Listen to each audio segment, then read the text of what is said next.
Hi friends అందరికీ welcome back to our channel. నేను మీ chef చిట్టినండి.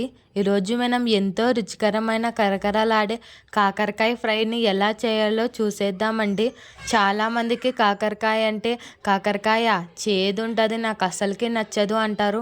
కానీ నిజానికి కాకరకాయ తినడం మన ఆరోగ్యానికి ఎంతో మంచిదండి. కానీ చాలామంది చేదుంటుందని దీన్ని లైక్ చేయరండి. ఇలా ఒక్కసారి నా స్టైల్లో చేయండి.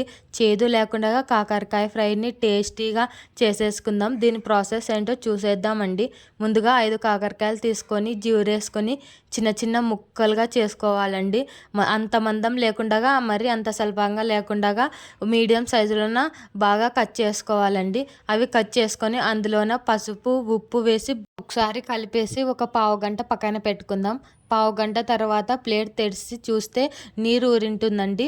మొత్తం పిసుకుతేనే ఆ నీరంతా వచ్చేస్తుంది. ఆ నీరులోనేనండి చేదంతా పోతుంది, కాకరకాయలకు ఉన్న చేదు. సో అలా చేసి నార్మల్ వాటర్తోనే ఒక 2 టైమ్స్ కడుక్కొని పక్కన పెట్టుకుందామండి. చూడండి, నీళ్ళు లేకుండా బాగా ఒత్తేసుకొని పక్కన పెట్టుకుందాం. స్టవ్ మీద ఒక బాండీ పెట్టుకొని అందులోన 4 టేబుల్ స్పూన్ల ఆఫ్ ఆయిల్ వేయాలండి. అది కొంచెం హీట్ అయ్యాక మనం ముందుగా కడిగి పెట్టుకున్న కాకరకాయలను వేసి వేపాలండి. ఈ ప్రాసెస్ మొత్తం హై ఫ్లేమ్లోనే ఉండాలండి. అలా అయితేనే ఇవి బాగా వేగుతాయి. సో అలా వేపుతూనే ఉండాలండి. అలానే వదిలేసినామంటే కూడా మాడిపోయే ఛాన్సెస్ ఉంది.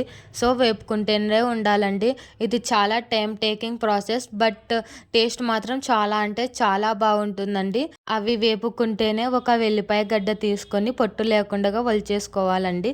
తర్వాత ఒక మిక్సీ గిన్నె తీసుకొని అందులోన కొబ్బరి వేసుకొని కారము తగినంత ఉప్పు ముందుగా మనం ఒలిచి పెట్టుకున్న వెల్లిపాయలు వేసుకొని మిక్సీ పట్టేయాలండి. మెత్తగా మిక్స్ పట్టేసుకొని పక్కన పెట్టుకుందాం.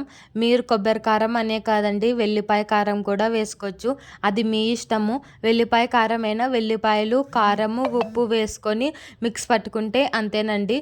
అదైనా వేసుకోవచ్చు, లేకుంటే కొబ్బరి కారం అయినా వేసుకోవచ్చు అండి. మీ చాయిస్, అది ఆప్షనల్ అండి. అది మీరు ఇష్టమైతే వెల్లిపాయ కారం వేసుకోండి, లేదంటే కొబ్బరి కారం కూడా వేసుకోండి. కాకరకాయలు అనేటివి బాగా వేగిపోయాయండి. మీకు ఆయిల్ అనేది ఎక్కువ అవుతుంది అనుకుంటే ఆయిల్ తీసేసుకోవచ్చండి. తీసేసుకొని మళ్ళీ ప్యాన్లోకి వేసుకొని మనం ముందుగా మిక్స్ పట్టుకున్న కొబ్బరి కారాన్ని వేసుకోవచ్చు. లేదు మాకు ఆయిల్ సరిపోతుంది అనుకుంటే అలానే వదిలేయండి.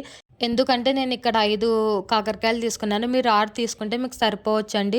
సో అలా వేసి నూనె ఏమన్నా ఉంటే కూడా ఈ కొబ్బరి కారం బీడ్చుకుంటుందండి. సో అలా వేసి ఒక 2 నిమిషాలు కలిపేసి గ్యాస్ ఆఫ్ చేసి వేడివేడిగా సర్వ్ చేసుకోండి. ఇది సైడ్ డిష్కి చాలా అంటే చాలా బాగుంటుందండి. ఈ రెసిపీ మీ ఇంట్లో ట్రై చేసి ఎలా వచ్చిందో కామెంట్ చేయండి. ఈ వీడియో మీకు నచ్చినట్లయితే లైక్ చేయండి, షేర్ చేయండి, సబ్స్క్రైబ్ చేయండి. Thanks for watching this video.